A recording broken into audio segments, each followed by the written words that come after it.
Now introducing the Minor Wisdom Trio! Minor Wisdom! Hey, girl. This week I've got Nancy Lynch. Nancy's a dear friend of mine that I get to see not as frequently as I wish I could see, but she and I and Destiny Miller have kind of a set date all the time that we go to. There it is. We go to a place called, well, I don't know if I want to let the secret out, but we go to a place called Bullpen Pizza. If you've never been to Bullpen Pizza, it's not too far from Dulles High School. It's in Fort Bend, where we all used to teach together, and we're all now about to be away from that district. Their loss, not ours. But the Bullpen Pizza has probably, it's a strong opinion, but it is the truth, the best chicken wings in the entire city of Houston, greater Houston, suburbs. Try to find a better chicken wing. I mean, this isn't an ad, but if you've never been to Bullpen Pizza and you live in the Houston area, go now. And especially if you're not a vegetarian, if you eat chicken, get some chicken wings. Get preferably the Destiny and Nancy prefer the lemon pepper. I love the lemon pepper. I think they're delicious. As I sit here and record this right now, it's Saturday night. I just recorded an hour and a half with Destiny, her goodbye to the classroom, which will come out in a couple weeks. And we went to Bullpen Pizza, and I was I mentioned how great the lemon pepper wings were. I don't remember if it was on the record or not, but they're very good. Enough about that. Nancy left education. She was at Marshall High School, kicking ass, taking names, as they used to say in the 90s in the WWF. But she was there doing phenomenal work, mostly by herself. She ended up having a partner her last 2 years there. I think I could be wrong about that, but it was her last 2 years. I don't think 3. She had at Marshall, and but for the most part, she did all the work by herself all the time, and was a firecracker. She's amazing. She really is just a human being that I admire and respect, and just think the world of Nancy Lynch. And so she was on this week. I'm not gonna lie, she's been one of those people that, like, that I've had in my back pocket when it comes to, hey, if I don't have a guest, I know I can call you and have you on. That wasn't the case with Nancy this time. I've had even people reach out to me to say, when am I going to be on? Nancy, I've been kind of stringing this one along. Not out of malice. I don't mean to be malicious to Nancy, but it has been a little fun to see her squirm when we go eat, and she talks about how I've had Destiny on multiple times, and I've had so-and-so on multiple times, and I've had this person on, and why they're not worth the price of admission. Looking at you, Bobby. But anyway, so finally I had her on, and it's about damn time. In a minute, she's going to talk about her class intimacy acts, which is linked down here. I don't know how many people listen to my intro and just scrub along to the actual interview, but if you are listening to the intro, take time to go to the classintimacyacts.com website and scroll through. She is now working with directors and students on intimacy. And she goes into the whole thing in the interview, so I'm not going to talk too much about it. But I did learn, and we talk about this too, that her father and then her uncle were like the pioneers in what's called holy hip hop, the preachers in disguise. Look it up. I know Nancy for a while now, and I've had very in-depth, deep conversations with my supposed friend, yet I never knew her father and then her uncle were literally pioneers in a music genre. And here we are on the record for Minor Wisdom, and that's how I learned. So a couple of quick things, and then we'll get to the interview. It is a longer interview, but my rehearsals for Drowsy Chaperone are going really, really well. I'm having a hell of a good time. This is a great adult, mostly adult, 80% adult cast that I would love for everybody to come see. Not just to see me, although that is a reason that I've been told some people are coming, because why not come see the lighting designer, scenic builder guy act and sing and dance, and a lot more singing and dancing, a lot more singing and dancing, a lot more singing and dancing that is not on repeat. I said it 3 times than I expected, but it's been a lot of fun. I will not remember half of my choreography, so just come to watch that. That should be fun. I talk about this with Destiny. Oop, my microphone cord. Anyway, I talk about this with Destiny about classroom numbers being low, but it's a conversation I had this past week about how student numbers are low, and who's to blame? We don't know, but all we got is the flow, and we need to nip this in the bud. And there are some great fine arts directors and theater advocators out there that are in administrative roles, and their hands are tied in a lot of cases in that they can't really help too much, because then the district gets their panties in a wad, and the board gets their panties in a wad, and parents get the panties in a wad, and they're just panties all over the place. It's like the 70s, like a disco's party in the 70s. I don't know why I put discos, but it's a problem right now that numbers are really, really low in classes. Most of it has to do with CTE, which I always thought was like head trauma, but it's now, I guess, CTE is also in schools, whatever. But people are pushing that career in technology and electronics, whatever the E stands for. I could look it up, but why? So I don't know what the answer is. I don't know why I bring it up. It's just maybe a water cooler conversation for you and your friends. But the last thing that I want to talk about is, so in 2014, I started the ball rolling on what is known as the Jerry Baber Awards in Fort Bend ISD.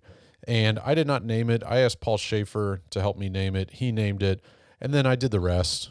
I created this thing, this award show from the model that is in Garland with the Patty Granville Awards, sort of in anger of the Tommy Tunes, sort of in anger of how at that time the Dallas Summer Musicals were going and the way they ran things, and just kind of an answer to that. Not that the Babers were going to be bigger and better. It's just that we could have our own thing in Fort Bend when I was there for the 11, soon to be 12 schools.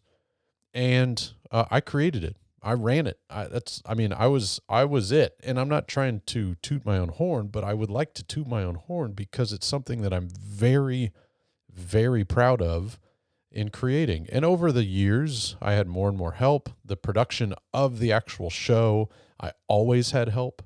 My wife helped. Megan Wallace helped. Destiny, when she was in middle school, helped. I've had lots of people help the actual show, but leading up to it and the planning and all that stuff, was me. And then it became me and the students, and then it became me and a committee the year before I left. And now it's still a thing, and I'm very proud of it. I don't have a problem with how things are going and who's running it, and I have no problems with that at all. What I have a problem with is that I came to the realization that very soon all the directors that were there during my time of being kind of in charge of the Babers are all about to be gone from Fort Bend. Almost all of them are, or will be at the end of this year. And my name is nowhere to be found on the creation of this thing. And I don't need a scholarship. I don't need to be invited to every show every year. I don't need that kind of recognition. What I would love is like maybe in the program, created by or founded by me. I don't need money. I don't need a lot of recognition. What I would like is the respect of that I created this thing, and I'm so still very proud of it and appreciate the teachers that are continuing the legacy of the Baber Awards and continuing to make it a great production, and the fact that it is still an award that I think, from what I've been told, unless it's just lip service, is still held in pretty high regard, at least in the district. And kids put this stuff on their resume that they won these things. And do colleges know what the hell the Baber Awards are? No. But it starts a conversation. What is that? What'd you win? You won Best Actor and at the Baber. What are the Baber Awards, right? And that's how it works. That's how all of conversations work. Is every conversation that is worth anything is an icebreaker. What is that? Tell me about that, right? So anyway, I'm gonna get off my soapbox. I want you guys to enjoy this beautiful conversation I have with Nancy Lynch. She's again one of the just most genuine souls you will ever meet in your life, and I triple dog dare you to have her come work with you and your students on any sort of intimacy training that you guys need. She's amazing. She's my number one Nancy, and just one of my favorite people in the whole world. Enjoy. I am an 80s baby, born in Dallas, Texas. And at about the age of 4 or 5, I knew that I wanted to be Whitney Houston. Um, I didn't view her at that age as a person, but more so a brand. And she kind of was a brand. She was a legend. And I knew that, like, seeing her perform, that I wanted to be like that. And while I don't remember everything from my childhood, my most prized memories revolve around art and performance.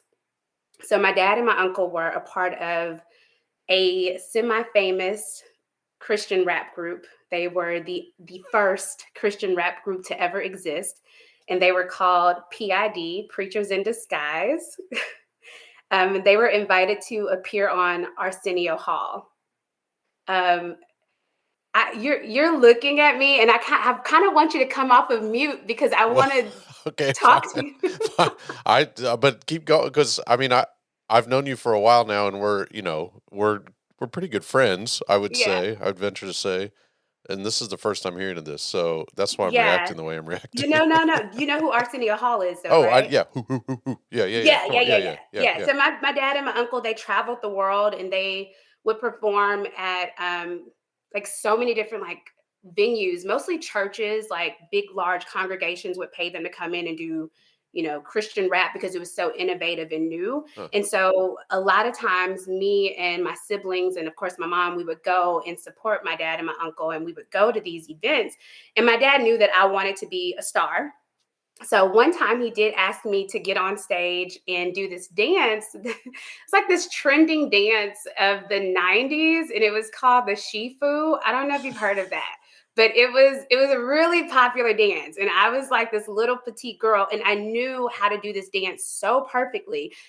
I don't know why I said like I was this little petite girl. Like I was just like this. When I say that, I mean I was just, we can edit that part out. Doesn't matter. Well, that's okay. But I'm saying me doing it is just so funny to look at. Yeah. But I knew how to do that dance, but he invited me up on stage as a child, and I remember the feeling of being in front of the crowd and how much I enjoyed that.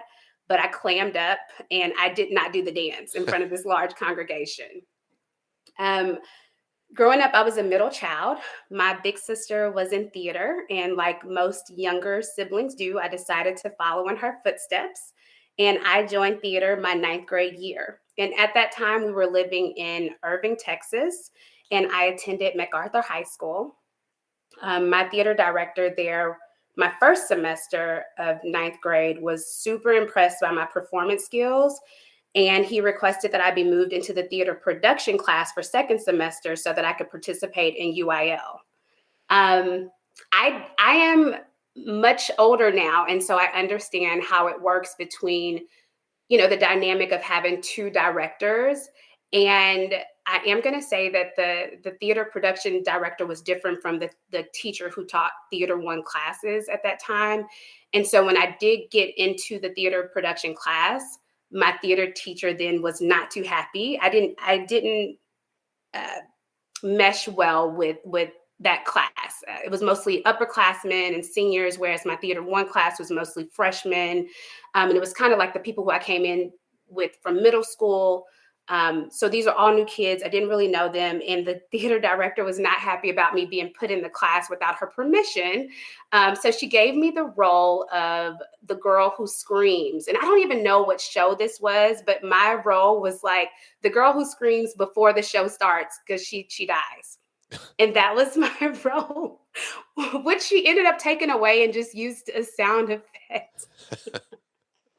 Dang. So anyway, I didn't know what UIL was for theater, but I was in choir, and so I was already doing UIL stuff, preparing for choir contest, um, and and I didn't get to learn much about how UIL worked for theater then my ninth grade year. But we got a house that summer and moved to Cedar Hill, so. I was transferred to Cedar Hill High School, where my theater director was Miss Angie Andrews, and I'm going to say this because she'll laugh at it if she gets to hear this. I wasn't too happy about moving to Cedar Hill and leaving all of my friends in Irving that I had grown up with for so many years. So my mom decided that we would take a tour of Cedar Hill High School. And while taking this tour, we were like kind of looking around at all the classes, and she was talking to the principal at one point, and I kind of veered off and went to find the theater, and I found the space. This was like, I think it's important to say that this was, it had to be like a Friday after. Now I want to say it was a Saturday. I don't know why I want to say it was a Saturday. I know why I want to. I'm saying it's a Saturday because I remember no one being at this school, and so it was such. It was like it was an anomaly from. Let me back up. It was so. It was so. It was desolate. Like no one was Right. there except the principals and maybe a couple of the counselors. I'm not sure, but for some reason the theater teacher was there. And now I know why, because after being a theater director, I found out we're always there. So Miss A happened to be there, Miss Angie Andrews, and I introduced myself to her and I say, "Hi, I'm Nancy Lynch, and I'm going to be in your theater production class." And she goes, "No, you're not." and I'm like, "Oh yeah, no, I will be because I'm." She asks like, "What grade are you in?" And I'm like, I'm going into my sophomore year." And she goes, "No, you would have had to audition for my theater production class." And I go, "Yeah, well, I'm being transferred from a theater production class at MacArthur High School." And she goes, "No, you'll have to audition." And she stuck to her word because when they put me in the system, they put me as theater two instead of theater production. And I remember that because I remember that was the year of 9/11. And I happened to be in theater class with a lot of kids who had no interest in theater and theater two. Again, something that I've learned after becoming a theater director and teacher, how that works. So I was in that class until the next year where I did get to audition and I was put in the theater production class. And I was a part of quite a few productions. And unfortunately for Miss A, I had to split a lot of my time with dance, theater, and choir because I did it all. And so uh, I decided after high school that I would major in theater. I remember having a talk with her. She probably doesn't remember this, but it was my senior year, and her telling me like, "You're going to have to decide which one you want to do." And so when I went off to college, I decided on theater because it was like my first love, and I enjoyed it so much. And I just wanted to learn more about it. So I followed in my sister's footsteps again, and I decided to attend our family college, which is Southern University. And you hear about Southern University a lot because between me and Destiny, she went to my rival school, Yeah. which Don't even, which is don't even, don't, Grambling. oh, I was going to say, don't even say the word. All right. Yeah. Yeah, so that's my girl though. That's Yeah. my girl. But I did attend Southern University where I received my BFA in performance. I had a phenomenal theater teacher and director there, Dr. Eileen Hendricks. And I also had a really great mentor, Miss Renee Chatelaine, who is the CEO of the Baton Rouge Arts Council. And excuse me. They both really pushed me to continue pursuing the arts after graduating. And so the summer after graduating, I was invited to New York with Dr. Hendricks to attend the ATHA and Women in Theater conferences. And I attended so many great workshops. And I was also selected to be the grad school coordinator for the National Jane Chambers playwriting contest. But anyway, I'd already applied and had gotten accepted into Texas State University for my master's in theater history criticism and dramaturgy. And yeah, and so I went into that school and I was really excited. I got to meet a lot of really cool people, some of which you've already interviewed. Mm-hmm. Jeffrey Douglas and Laura Garza. They were both in my cohort. So we're all pretty close. I actually just saw Jeff on Friday. He's directing a show at HCC. And I just saw Laura a few weeks ago when I went to go do some intimacy coordination for her production that's up right now, Midsummer. And so we all stay in touch, and they're all such great people. So anyway, once I graduated from Texas State, I moved back to Baton Rouge, Louisiana, where I began teaching theater in middle schools, and eventually went up to high schools. And I also built 3 performing arts programs that still exist today, and I'm really proud of that. And I stayed in Louisiana for about 5 years before moving to Houston. I interviewed with Philip Taylor, who hired me to work in Fort Bend ISD. So I had the great pleasure of teaching theater in Fort Bend for 6 years. And in my last 2 years of teaching, I started a business called Class Intimacy Acts. It was conceptualized September of 2019. I had this grand idea to begin using all of these amazing skills that I'd learned from skills and practices and theories that I'd learned from theater and dance and music to help couples identify what they would need in order to feel safe enough to create the world that they wanted to experience within their relationship, and learn like how to improve communication skills and closeness through art. It was kind of like putting the pill in the cheese, in a sense. And soon after I had a meeting with Danielle and Melanie of Fine Arts Forward.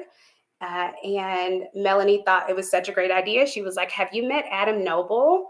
And I was like, "No, I don't think I have." And what's crazy is that Adam had done some PDs for us in Fort Bend, but I didn't remember meeting him personally. So she said, "Hey, let me connect y'all on Facebook." And I said, okay. She connected us, and he told me about IDC and TIE, which are intimacy coordination for film, stage, and education. And it tied into the work that I was doing with couples already. And so that's how I began, working in schools and doing professional development, teaching intimacy coordination after taking so many courses and classes of intimacy coordination with these 2 companies and organizations. That's me. That's you. And where are the best wings in the city of Houston? Oh my gosh, I just went blank. You got to ask one more time. Hold on. Why? I'm going blank because I'm so nervous. Stop it. I'm like, I said, where are the best wings in the city of Houston? Bullpen. Thank you. Okay, yeah. Ask one more time, and I got it. I'm leaving all this in. Where are the best wings in the city of Houston? That would be Bullpen. Bullpen. Yeah. Yeah, that's great. That's comedy gold. Your website wasn't even taken, huh? Or did you have to because your website is what the company is called. Yes. Which is pretty good. I'm going to put that in the description of the podcast so that people, it's there. But yes, awesome. Okay, so I have a couple questions. I got to go back to a question. Not a question, a statement about. It's a great way that you described Whitney Houston. How you looked at her as a brand. I really like that. I've never heard that before, but that's probably very true for quite a few of our. Like when you're growing up and you idolize Michael Jackson, you're more idolizing what you're told is Michael Jackson. Right. Right. Right. But anyway, I really enjoyed that how you said that. That was a good way of putting it. And then I got to ask about your dad. It looks like he's still active as a preacher in disguise. Did you Google? No, I have a research team that's always listening.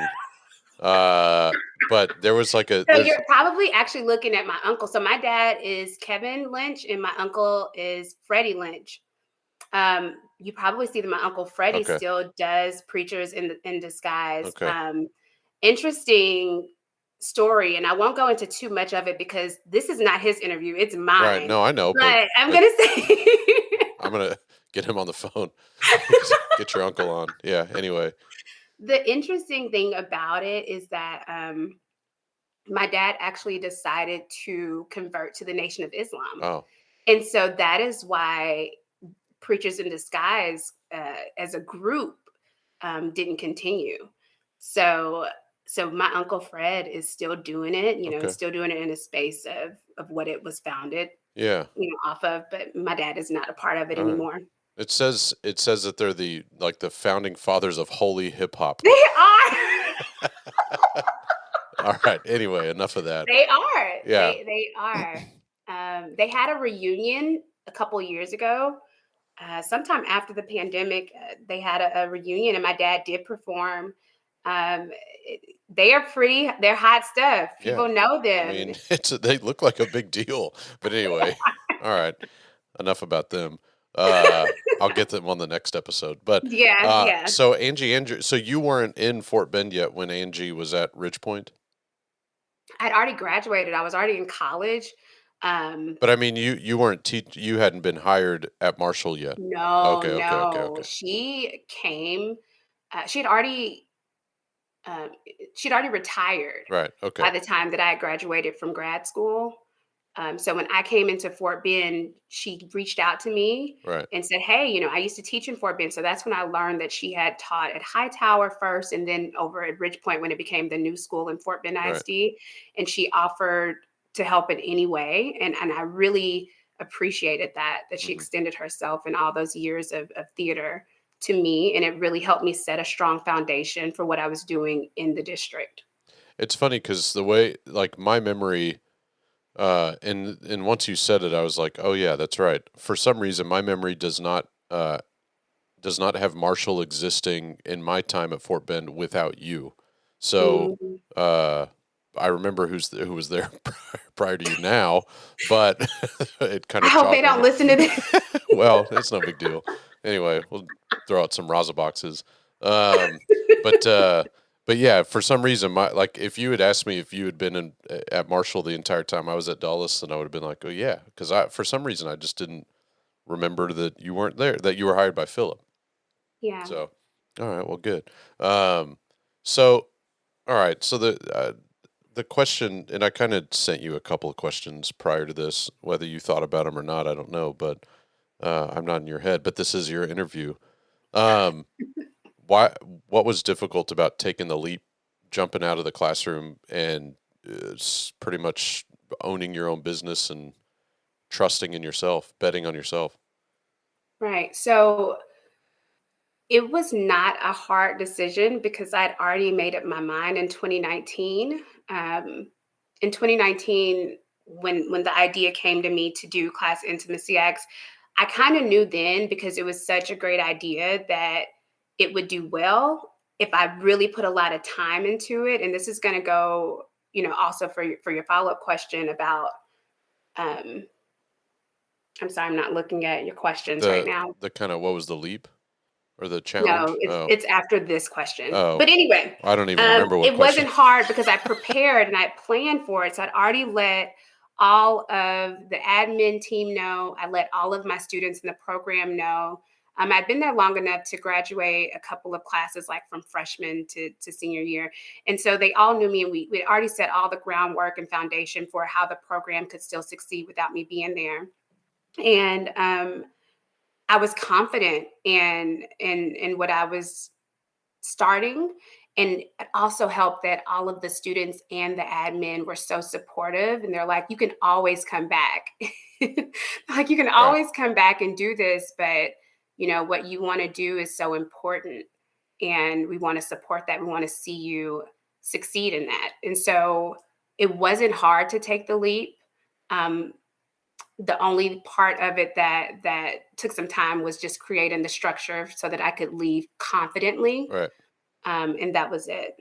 So then what is I guess, because I'm looking at your website's really, really good.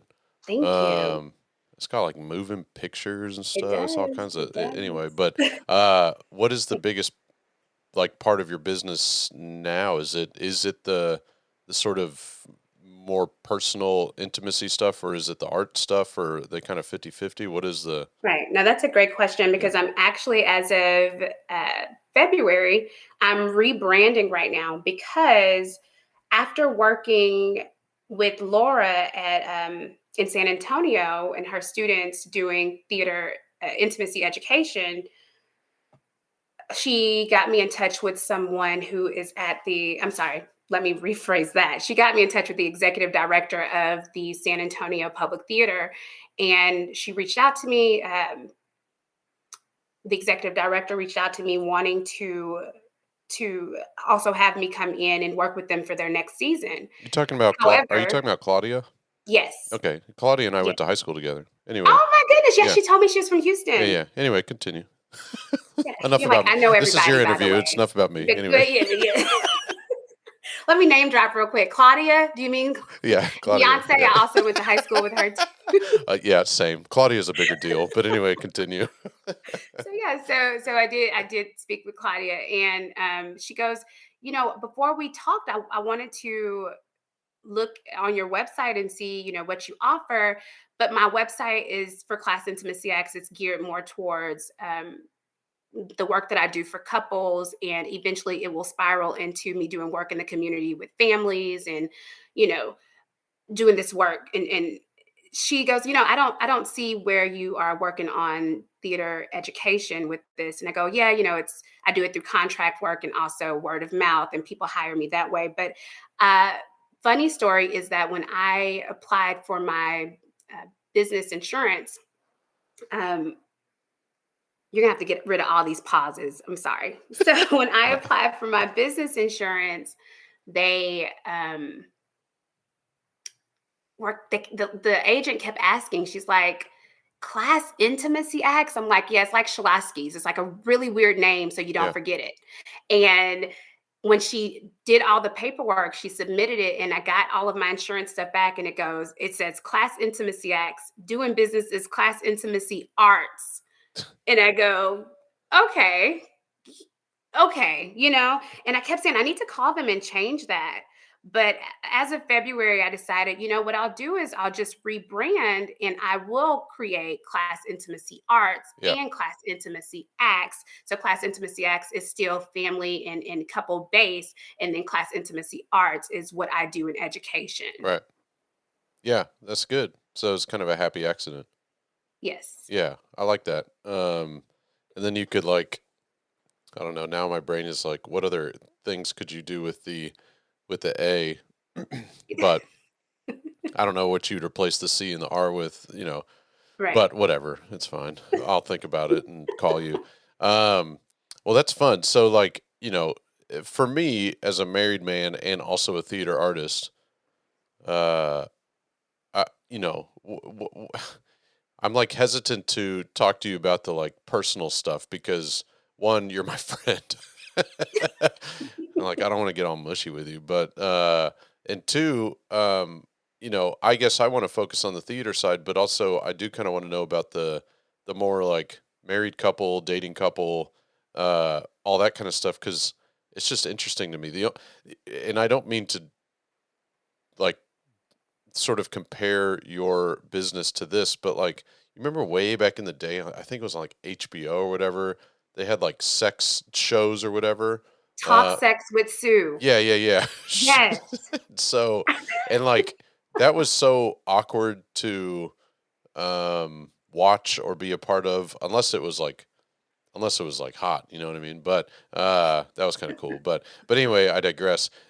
So is it anything like that? I know they're not that's not what they're doing. But I mean, as Right. far So as it's not at all like that. but it's And I passion. want There's a to little tell bit of you, passion, right? I mean, like, or am I wrong about that? You say that speak. one more time. I said there's a little bit of like passion element to it, right? Or am I making that up?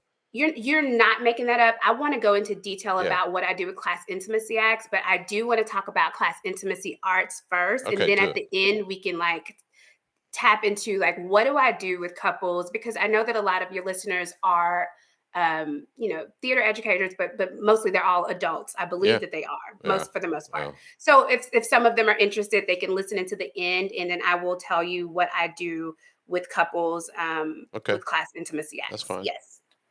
So the art side then, what is it? I mean, like I've seen that you go into, well, you just talked about going to San Antonio College and uh, you go work with students.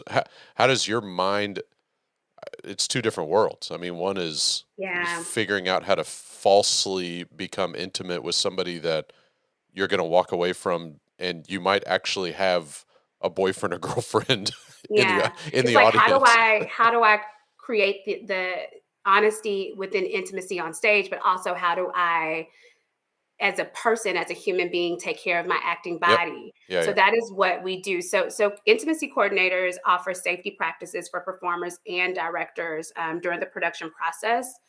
Uh, we understand that performers are putting their physical and mental and emotional realities on hold during the performance process, excuse me, and that can take a toll on them mentally. And while the purpose of like hopefully like creating these worlds on stage to show the intricacies and the ease and the complications of creating connection, like you are inevitably and like permissibly allowing your body to go through um, these things, and hopefully you're using consensual practices. So that's the point of what we do. We teach consensual practices and boundaries. We just step in and offer support to define like what is a boundary? How can you and your cast and crew use boundaries so that you can present your best self throughout this entire process? What is consent? What are levels of consent? How do you tap into that? How do you sustain the healthiest version of yourself throughout this entire process? So that once you leave the space, you're not depleted of yourself and you're having to put everything back together again. And the way that I look at it is like I call it the broken tooth theory. I knew this guy in middle school, and my family's house was like and actually we lived in an apartment at the time, and it was like the neighborhood apartment. Like everybody would come over. We had like the cool family or whatever. And there was this kid who would come over. His name was Josh. I wonder if I should be using fake names. It doesn't I don't think Josh is listening, but matter. yeah. He's not. Yeah. He Yeah. should, but he's What's his social security number? Do you have right. that? 612. Yeah. So Yeah. so Josh would come over all the time, and everyone would just kind of like run in and out of my mom's house, like grab snacks and hang out and whatever. And one time Josh was coming in the house and I was closing the door. And as I'm closing the door, I don't know if you've seen, or you have, everyone who's ever been to a hotel has seen like the little knob thing that hangs out at the top of the door when you're Yeah. closing it, right? Like for Yeah. extra safety or whatever. Yeah. Um, anyway, we had one of those at the top of the door. Not that we didn't live in a safe neighborhood, because we did. We did.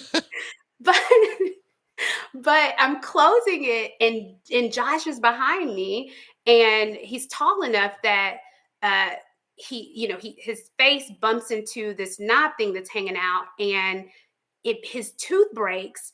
And I am so like, I couldn't believe that I'd hurt him, that I ran over into like the bathroom and closed the door, and I was like so scared. I was so sad. He's just like, ow, like, just heard this really loud, audible ow. And I just knew it, I'd hurt him. And I was so sad that I ran into the bathroom. These are really bad skills that it was not okay that I ran away, but I was terrified that I'd hurt him. And when I came out, my sister and our other neighbors, everyone was over, and they were like, he's okay. And he goes, it's okay. That my tooth was already broken. It just, I guess that they had fixed it, and it came out again. And whenever I think of this intimacy work, I think of that because, of course, he had to go back to the dentist and get it fixed again, but he also had to go to school, I think, for the next week with the tooth missing, which must not have felt great because he had gotten it fixed, of course, to hide it, I guess. So anyway, I think of intimacy work as that, like you're dealing with this really deep sometimes content, especially in UIL season. Like everyone wants this really great, like tough work in UIL that's dealing with these things like death or drugs or race, religion, nudity, sexuality, culture, fighting, all of these things that we as intimacy coordinators come in to work on. But you picked out this amazing piece, and you don't know if the tooth was already broken. Like you don't know if something has happened in the student or this performer's life that they're going to have to go back and get fixed again. So that's actually a really good analogy, by the way. That's very good. It Yeah. was good. Damn it, Yeah. Josh. Yeah. Did some good around here, Josh. Thanks, Josh. Yeah. Thanks, Josh. So, so that's how I think of intimacy work, is that you don't know what is going to have to be fixed again after doing this production. So it's really important that you have someone step in who can help navigate these very sensitive subjects. Or even the fact that we come in and we help directors understand and navigate power dynamics, which of course like helps out the entire health of your program. But yeah, so we're not to be confused with therapists or doing work as therapists, but we do offer trauma-informed skills that help everyone respect the intimacy contracts that we put in place, and it holds everyone accountable as you all create this beautiful work. So but you mentioned the therapist part. Has any of your work, and again, you don't need to drop examples. We'll just call everybody Josh. Josh. But but have you kind of accidentally been mistaken for a therapist? Because it's real easy to probably think of you as one once you're kind of in it, right? Or am I just again making that up? I feel like if you were What I there, will say is I haven't been mistaken as a therapist, but I have had directors or even sometimes actors reach back or reach out to ask questions that they should ask the therapist. And what we learn to do is to direct them to those resources that they would need. got it. To protect them while they're still doing the work. Do you think you'd be successful if you had not had multiple or, over a decade of time in the classroom? Ooh. No, I'm able to pull from so many personal experiences as Yeah. I do this work, that it helps me shape what I do, like specifically how my work as an intimacy coordinator differs from that of an Adam Noble or a Chelsea Pace or someone else doing the work. I'm able to pull from my experiences and my identity to help better secure a space when it comes to certain things that other intimacy coordinators might not be able to tap into. Are you trying to say what I think you're trying to say, or are we going to stay away from that? Say it, and then I'll say if I'm staying away from it. You're a Black woman? Oh, they may not know that I'm Black. Well, I mean, I'm assuming your customers Like, do. I will always say it very proudly. Okay. I am a Black woman. Well, I think, but that's got to give you a different. There's a yes, different yes. A different trust from people that are going to see you as a Black woman, that are like, okay, she either does or does not, in some cases, relate with Yeah, X, Y, no, and I think Z. it's super important for your audience to know that I'm a Black woman, because in the space of theater itself, it is, mostly male / white dominated. Right. It just is, and then when we, people of color come into the space, we are we find ourselves in this art, and a lot of times I've even had directors reach out to me who are not directors of color, who have students of color, reach out specifically because I am a Black woman, um, and they want to do work that centers their students of color. Mm-hmm. And they want to know how to connect with their students, and they want to be very careful with the content that they're presenting, and they want to be careful with how they are presenting it. And so I am able to offer a unique perspective as a woman of color, but also as a woman of color who's worked with students of color and been in spaces of whiteness, and navigated those spaces well, I believe. So yes, Okay, that is so important to know. then I'm going to put you on the spot a little bit right now. Ah, So then, well, no, this is the whole point of the podcast. yeah. This is why I have Is this why? this is why I have This is the whole point? tens of listeners. Anyway, uh so then define intimacy then, because like, when you think about intimacy, you think uh, uh two actors, you think of Romeo and Juliet needing to be close, right? Or having intimate moments where they have to, it's kind of uncomfortable because yes, if it is a high school, they're unwilling to budge. Boyfriends or girlfriends are sitting in the audience and they're like, why are you getting intimate with another person? Or but then you just mentioned about the the person of color element, which is a lifestyle type thing. Like Mhm, you're mhm. trying to help a director understand how to direct a lifestyle, not direct somebody who's trying to kiss somebody. You know what I mean? Like, Right, right. so then is So I that define intimacy, and I do this for not just for when I do intimacy education for theater, but also with my couples. I define intimacy as safety and closeness. How, like, what are the things that we can do that help you express your safety in closeness?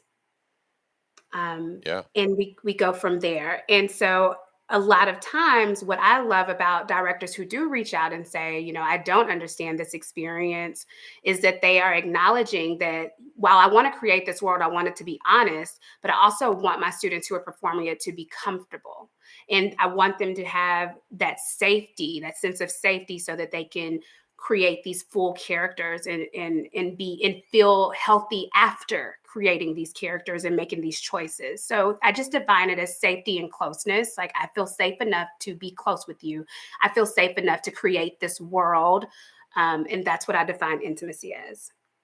that's good. That's why I asked you. See, it wasn't that hard. It wasn't. Um, It wasn't. so then,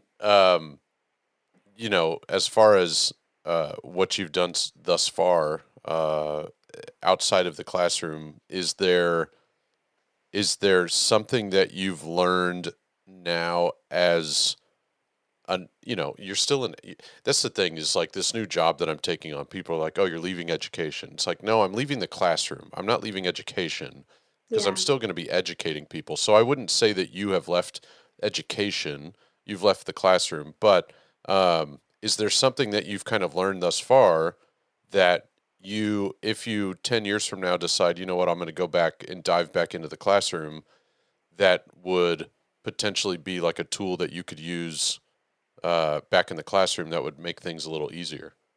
Yes. Um, there is a a physics equation, and you're probably going to think of it before I can blurt it out. I'm not that person. Nope.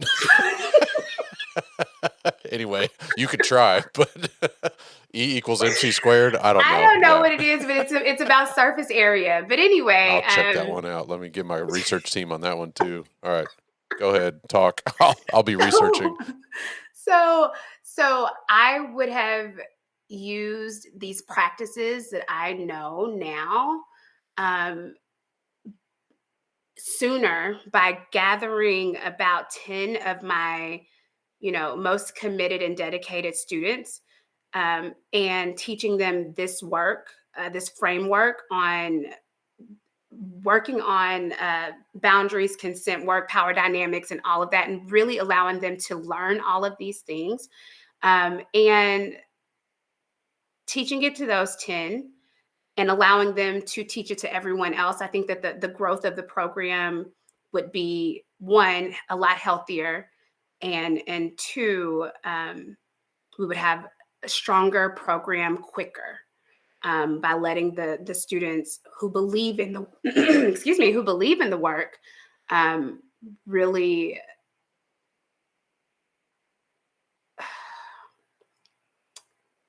allowing those who really believe in the work to push it to the mass. Hmm. And I think that, especially in education in a school setting, when you have, a group, it would just, the concentric circle, I believe that's what it's called, that it would just expand out to the student body.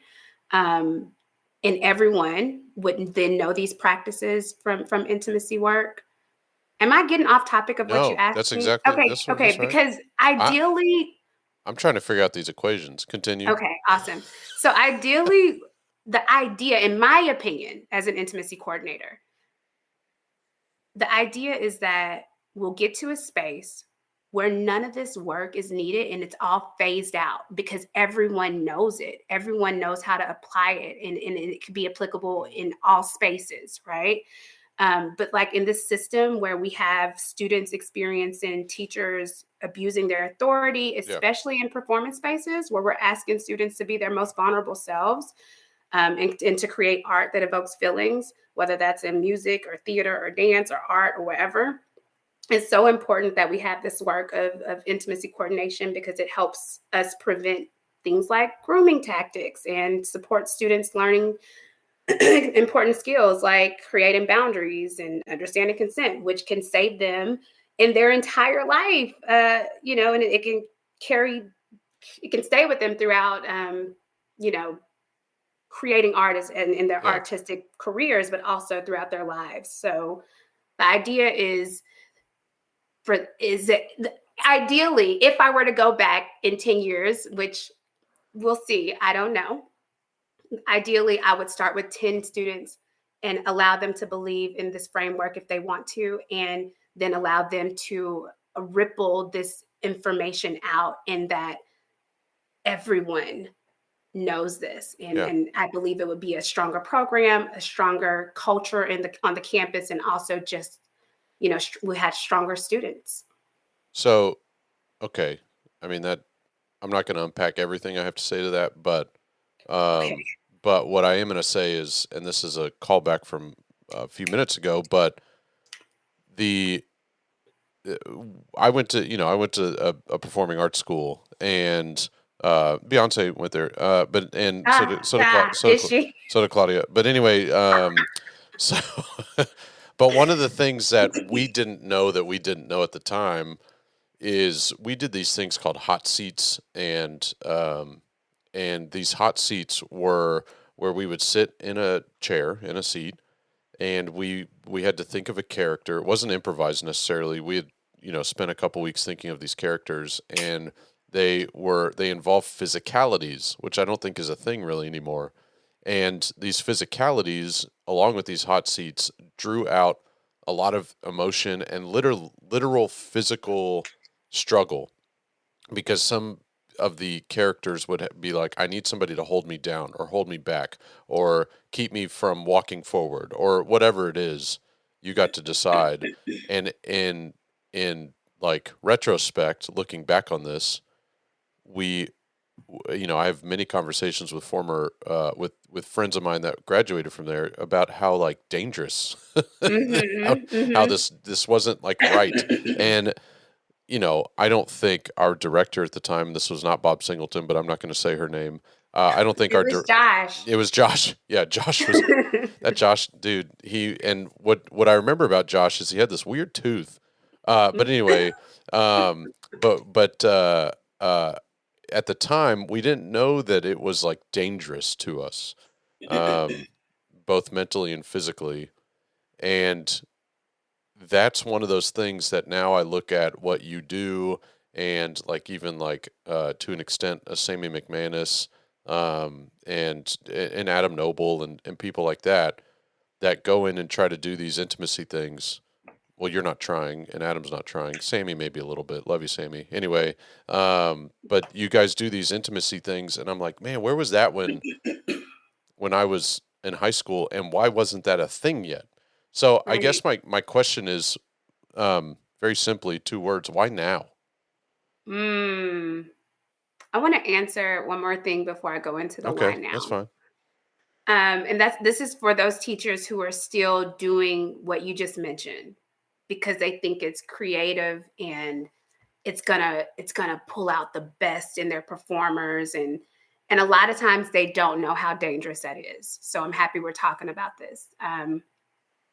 Something that I want you, if you're listening, to start doing is creating baseline boundaries. And this might have been this a better answer for the previous question, but start creating baseline boundaries. And baseline boundaries just help us determine non-choreographed ways that we can interact during scenes or rehearsals or whatever. And this is something that you sit with you sit with your group, whether it's class by class basis or production based rehearsals, and you sit with them and you create these baseline boundaries. Like, we're all agreeing that this will not be okay. I will not. And when I say create a boundary, I'm always like, might want to frame it for them so that they understand how to do that. Is, I need this in order to blank. So you mentioning the physicality and things like that, and that being unsafe.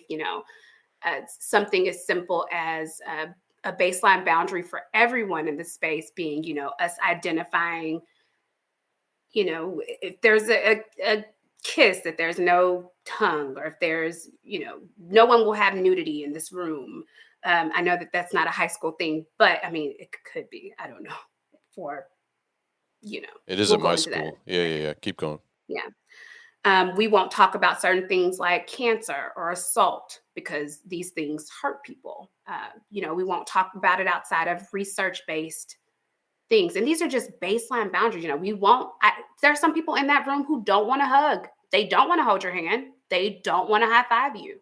And so you're allowing this baseline boundary to exist, or these baseline boundaries to exist, so that we don't have to revisit it. And I'm going to say this is kind of, I'm going to get to your second part of why now, but I know that a lot of directors who understand that intimacy coordination is so new, and they're like, we don't have to check in for every little thing. Like, that's a concern for a lot of directors, right? So baseline boundaries, I say always, like, that's step one. Step one is you don't have to always check in about every single little thing. If you have these boundaries already in place, we have this gate set up where we know we don't cross this.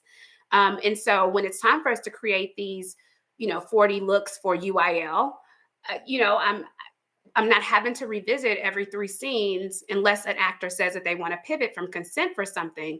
I'm not having to go over, where do you agree to be touched? And, are you comfortable with these words that you're having to say, and blah, blah, blah. So I wanted to say that because I think that there are still some Yeah. directors out there who are still like just having fun, right? Who are just like, we're not taking this serious because this is just the fun class. And I think that some admin, I don't want to get too much into this, but I also think that some admin mistaken, theater for, that kid is just, we can't reach that kid, but they're really good in theater. But then also you're throwing kids who don't want to be in this space, and we're just going to have enough fun so that I don't stress myself out. So Right. yeah, let's play that game. Do whatever you want, and it's dangerous. Kids remember, and it's dangerous. Okay, so why now? Yeah. Yeah. No, that was good though. Okay. Um so because I came into this space, again, thank you, Adam Noble. I sent him an Amazon gift card. If you haven't had him on yet, I just want to make sure that he says that whenever he does come on, that he connected me to IDC and TIE, and I was like, thank you. Here's an Amazon gift card, because I'd never met him. It was during the pandemic, so boom. Anyway, I wasn't a part of when it started, intimacy coordination for stage and film.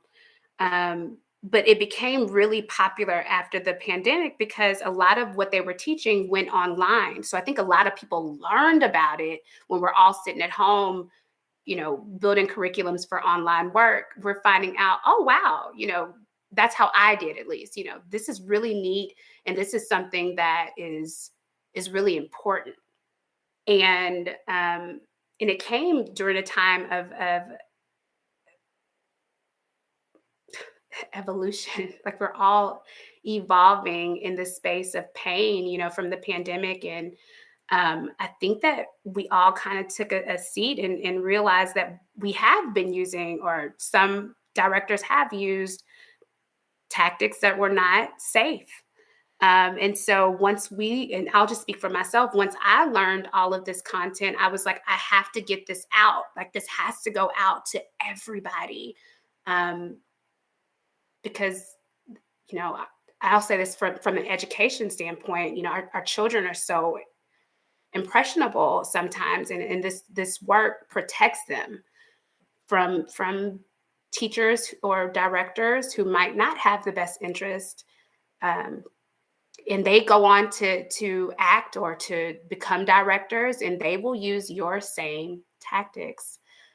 So it's important that everyone has these skills. So I think that's the urgency behind it. So class intimacy acts, we have 3 different acts, and that is Act 1, Act 2, and Act 3. Not that you couldn't figure that out yourself.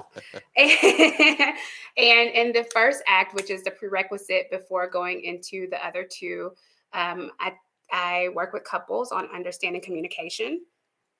And this is a prerequisite because before we get into the different activities and, just exploring and having fun,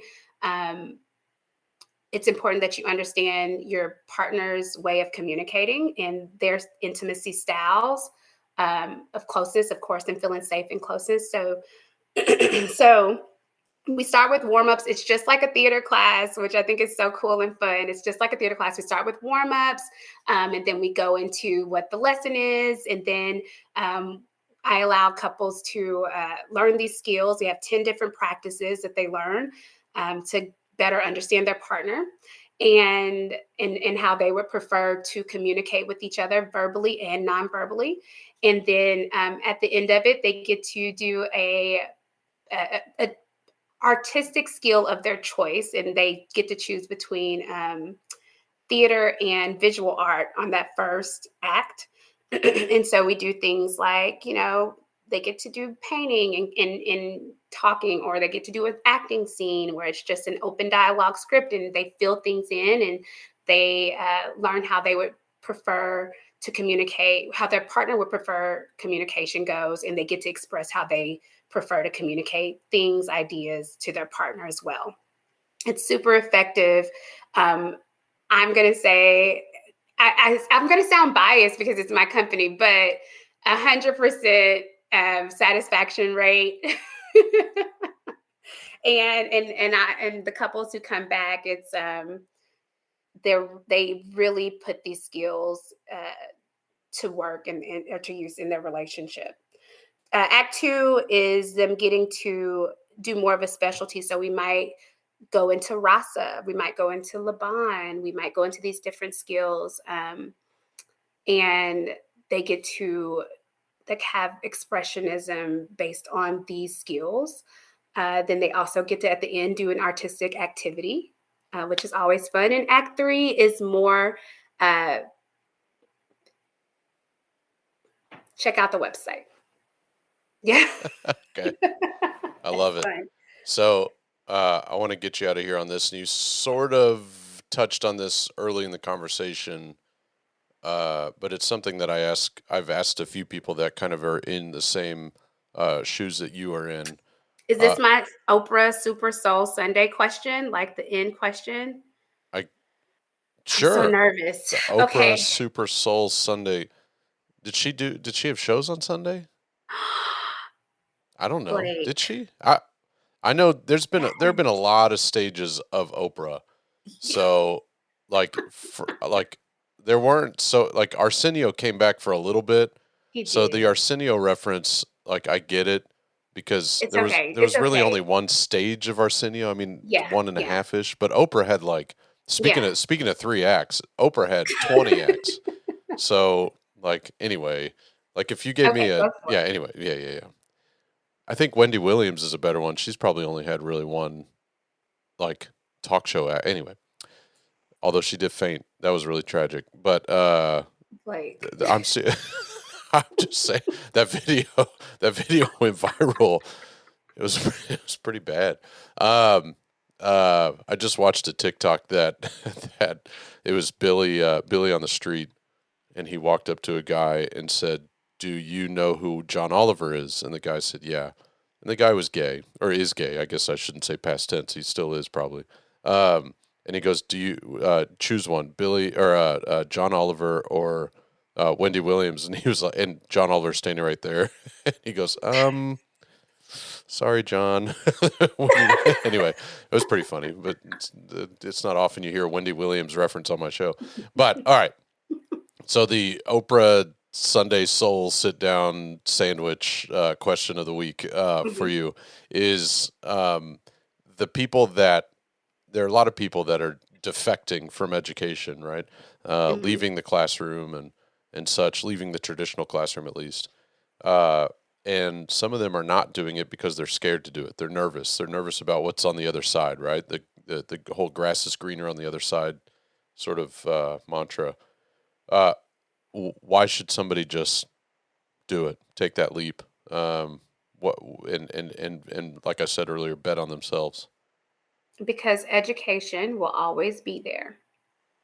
They will have so many opportunities to go back, especially if they do their job well, to go back. But I think that there's so much learning for us to do outside of the classroom, and there's so many experiences that we deserve to have.